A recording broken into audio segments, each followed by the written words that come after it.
სურსათის ფასებთან დაკავშირებით შექმნილი კომისია მედიკამენტებისა და საწვავის ტარიფებთან დაკავშირებითაც იმუშავებს. ამის შესახებ გადაწყვეტილება სამთავრობო საკოორდინაციო კომისიის პირველ სხდომაზე მიიღეს და სამოქმედო გეგმა განიხილეს.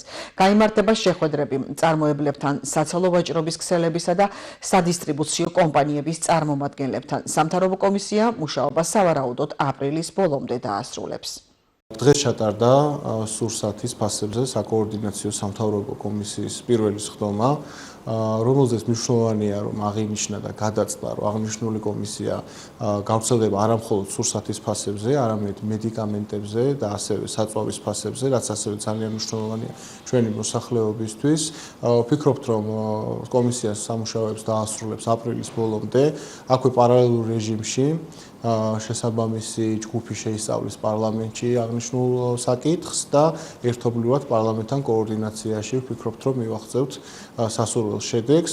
აქვე მინდა ვთქვა, რომ ჩვენი მოლოდინია, რომ ფასებზე შემცირება პროცესის განმავლობაშიც დაიწყება და ასევე რაც ძალიან მნიშვნელოვანია, ჩვენ მოსახლეობას მივაწვდით დეტალურ ინფორმაციას იმასთან დაკავშირებით, თუ რას მოიცავს ეს ფასები, სად არის ფასნამატები, სად არის ეს ფასნამატები არალოგიკური, არ შეესაბამება თქვათ არსებულ ევროპულ პრაქტიკას. კომისიის ფარგლებში ჩვენ შევიმუშავეთ კონკრეტული სამოქმედო გეგმა, რომლის ფარგლებშიც მოხდება ძალიან აქტიური მუშაობა უშუალოდ კერძო სექტორთან. ჩვენ მიმდინარე პერიოდის განმავლობაში გვექნება ძალიან აქტიური შეხვედრები უშუალოდ კერძო სექტორის წარმომადგენლებთან, იქნება ეს საცალო ვაჭრობის ქსელები, იქნებიან დისტრიბუტორები თუ სხვა მათ შორის პროდუქტების მწარმოებლებიც. ჩვენი ამოცანა არის ის, რომ უშუალოდ ამ კომისიის ფარგლებში ხელშესახები შედეგები დაიდოს უახლოესი თვეების განმავლობაში, ფაქტობრივად აპრილის ბოლომდე. მნიშვნელოვანია, რომ კომისია თავის მხრივ იმუშავებს უშუალოდ სურსათის პროდუქტების, მედიკამენტების, ისევე როგორც საწვავის პროდუქციაზე.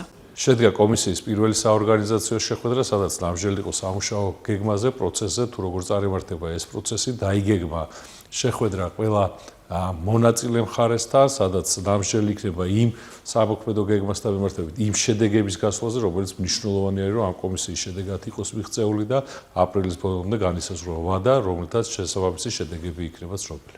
შეიქმნა სამთავრობო კომისია, რომელსაც ხელმძღვანელობს თავად პრემიერ-მინისტრი და მთავარი ამოცანა ამ კომისიისა არის პროდუქტებზე ფასების იმგვარი რეგულირება, რომელიც ხელმისაწვდომობის მიმართულებით გააუმჯობესებს მოსახლეობის მდგომარეობას, ხელმისაწვდომობის ხარისხის გაზრდის.